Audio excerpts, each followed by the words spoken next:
Top 10 के sponsor है Adnan water tank, safe and healthy water storage solution, Ballaguda, Hyderabad. अस्सलाम वालेकुम नाज़रीन, मैं हूं आसिम खान और आप देख रहे हैं BBN चैनल। आइए देखते हैं आज की टॉप 10 न्यूज़।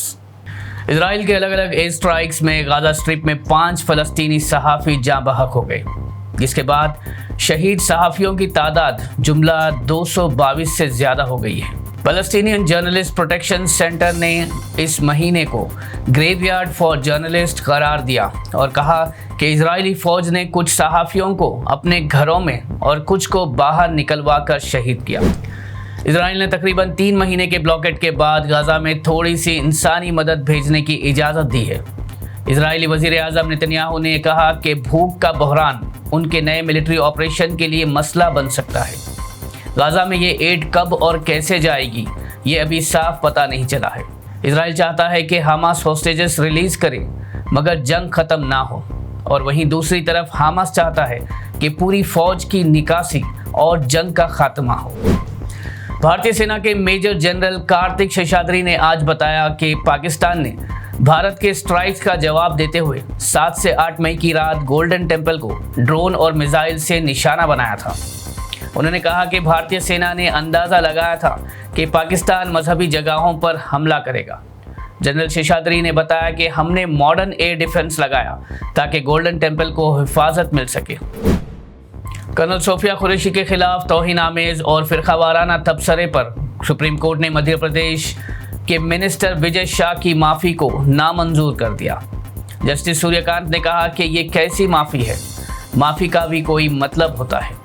कभी लोग नरमी वाली ज़ुबान सिर्फ केस से बचने के लिए इस्तेमाल करते हैं, कभी मगरमच्छ के आंसू बहाते हैं। पूछा, आपकी माफ़ी किस किस्म की है? यूनियन हेल्थ मिनिस्ट्री ने बताया कि आज तक 257 एक्टिव कोविड केसेस रिपोर्ट हुए हैं। केरला, तमिलनाडु और महाराष्ट्र में ज़्यादा केसेस सामने आए हैं। सिंगापुर और हांगकांग जैसे साउथ ईस्ट एशियन कंट्रीज में सर्ज के बाद भारत में भी अलर्ट बढ़ता जा रहा है। तेलंगाना में अभी तक मुनासिब निगरानी शुरू नहीं हुई है। इसी दौरान हैदराबाद के सीनियर चेस्ट स्पेशलिस्ट ने कमज़ोर और मुतासिर अफराद के लिए हिदायत दी है कि वो ख़ास एहतियात बरतें। तेल और डायमंड्स को पीछे छोड़ते हुए भारत से सबसे ज़्यादा एक्सपोर्ट होने वाली चीज़ अब स्मार्टफोन्स बन गई है।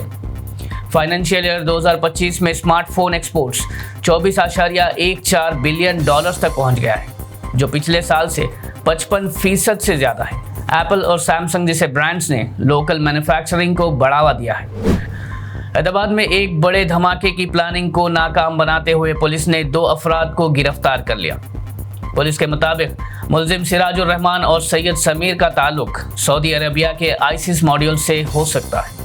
आंध्र प्रदेश और तेलंगाना पुलिस के काउंटर इंटेलिजेंस सेल के मुश्तरका ऑपरेशन में पहले रहमान को आंध्र प्रदेश के विजयनगरम से गिरफ्तार किया गया। तहकीक के बाद दूसरे मुलजिम समीर को हैदराबाद से गिरफ्तार किया गया। दोनों मुलजिम कस्टडी में हैं और जल्द ही उन्हें अदालत में पेश किया जाएगा। मिस वर्ल्ड 2025 के कॉन्टेस्टेंट्स ने तेलंगाना सेक्रेटेरिएट का दौरा किया और गुलजार हाउस फायर ट्रेजेडी के विक्टिम्स को ट्रिब्यूट पेश किया।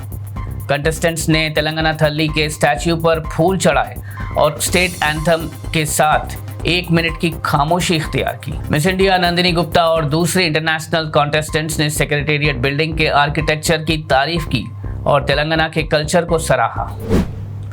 गुज़िश्ता रोज़ हैदराबाद के चार मीनार के पास गुलजार हाउस में हुए आग के हादसे में जुमला 17 लोग जान से गए, जिसमें 8 बच्चे और 5 औरतें शामिल हैं। बीजेपी लीडर माधवी लता ने रियासती हुकूमत को सख्त तनकीद का निशाना बनाते हुए कहा, ये हुकूमत की नाकामी है, और कहा कि अब वक्त आ गया है कि लोग इस हुकूमत को इख्तियार से हटा दें। बीआरएस लीडर केटीआर ने कहा कि गुलजार हाउस का फायर एक्सीडेंट हैदराबाद की तारीख का अफसोसनाक वाकया है। उन्होंने कहा कि वो यहाँ सियासत करने नहीं आए। उन्होंने मजीद कहा कि अगर फायर इंजन में ऑक्सीजन सिलेंडर, मास्क और पानी होता तो जानों का नुकसान कम हो सकता था। फायर ब्रिगेड के पास प्रॉपर इक्विपमेंट नहीं होने की वजह से ज़्यादा जानी गई है। उन्होंने कहा कि 5 लाख रुपये का मुआवजा काफ़ी नहीं है और डिमांड की कि मुआवजा 25 लाख तक दिया जाए। नाज़रीन, ये थी आज की टॉप 10 न्यूज़। देखते रहिए BBN चैनल। मुझे दीजिए इजाज़त। अल्लाह हाफिज़। Adnan Water Tank presents Adnan Auto Clean Water Tanks for the first time in India. ये सेल्फ क्लीनिंग वाटर टैंक्स हैं जिनको लगाने से आपका पानी बैक्टीरिया और जर्म्स से महफूज रहता है और आपके घर में बीमारियों का डर कम हो जाता है। फोम लेयर का इस्तेमाल करके 4 लेयर्स में इन टैंक्स को बनाया गया है।